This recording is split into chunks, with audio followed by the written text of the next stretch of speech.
ചില ദിവസം ഒന്നും സംസാരിക്കാതെ കിടക്കും. എന്നിട്ട് ഉച്ചയ്ക്ക് ഊണ് കഴിച്ചിട്ട് ഉറങ്ങാൻ കിടക്കുമ്പോൾ കുറ്റബോധം കൊണ്ട് ശ്രീനി പറയുന്നൊരു വാചകമുണ്ട്, നമ്മുടെ വർക്കിംഗ് മെത്തേഡേ ഒന്ന് വേറെ തന്നെ അല്ലേ എന്ന് പറയും. കാര്യം ഒന്നും ചെയ്യുന്നില്ല, നമ്മുടെ വർക്കിംഗ് മെത്തേഡേ ഒന്ന് വേറെ തന്നെ. അതേ ശ്രീനി, വർക്കിംഗ് മെത്തേഡ് ഒന്ന് തന്നെ ഞാനും പറയും. ദാസനും വിജയനാണ് ഞങ്ങൾ രണ്ടാളും. നിങ്ങളൊരു ദാസനും വിജയനായിട്ട് അവിടെ രൂപപ്പെടുന്നത്.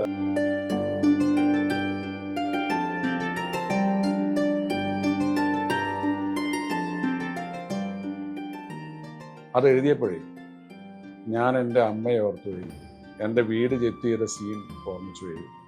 അപ്പോൾ ശ്രീനിയുടെ അച്ഛൻ ബസ് വാങ്ങിച്ച് നഷ്ടം വന്നിട്ട് വീട് ജപ്തി ചെയ്യപ്പെട്ടു. പിന്നെ എനിക്ക് എഴുതാൻ പറ്റിയില്ല. ഞാൻ ആ പേജ് വായിച്ചിട്ട് ഞാൻ അങ്ങോട്ട് വല്ലാതെ എൻ്റെ മനസ്സങ്ങനെ നിറഞ്ഞുപോയി. ഞാൻ പറഞ്ഞ എഴുതണ്ട, ഇത് മതി, ഇതിലുണ്ട് സീൻ. അപ്പോൾ പുള്ളി ഒരു 3 ഡയലോഗ് എഴുതിയിട്ടുണ്ട്. ആ 3 ഡയലോഗ് എൻ്റെ പടത്തിലുണ്ട്. അതിൽ 3-4 ഡയലോഗേ ഉള്ളൂ.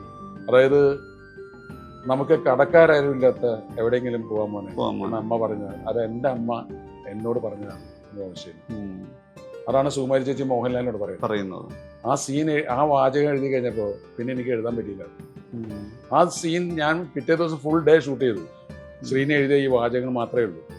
കുഞ്ഞിക്കണ്ണൻ നായരോട് പറയുന്ന ഡയലോഗും, അതായത് പറമ്പ് കളിക്കാൻ വരുന്നവരോട് പറയണം അവിടെ കിളക്കരുതെന്ന്, അച്ഛന് അമ്മയും ദയിപ്പിച്ച സ്ഥലമുണ്ട് തൊട്ട് വന്നിരിക്കാറ്, പിന്നെ ഈ അമ്മയുടെ ഡയലോഗ്, അങ്ങനെ 3 ഡയലോഗ്സ്. ആ ഡയലോഗ്സ് മാത്രമാണ് എഴുതി വെച്ചിരിക്കുന്നത്, സീൻ എഴുതിയിട്ടില്ല. അപ്പം ഇത് അവനവൻ്റെ ജീവിതത്തിൽ നിന്ന്, അല്ലെങ്കിൽ അവനവൻ അറിഞ്ഞ ജീവിതത്തിൽ നിന്ന് റിയലായിട്ട് പകർത്തുന്നതാണ്. അപ്പോൾ അതാണ് നമ്മുടെ ഒരു സിനിമയുടെ ജീവൻ എന്ന് പറയുന്നത്.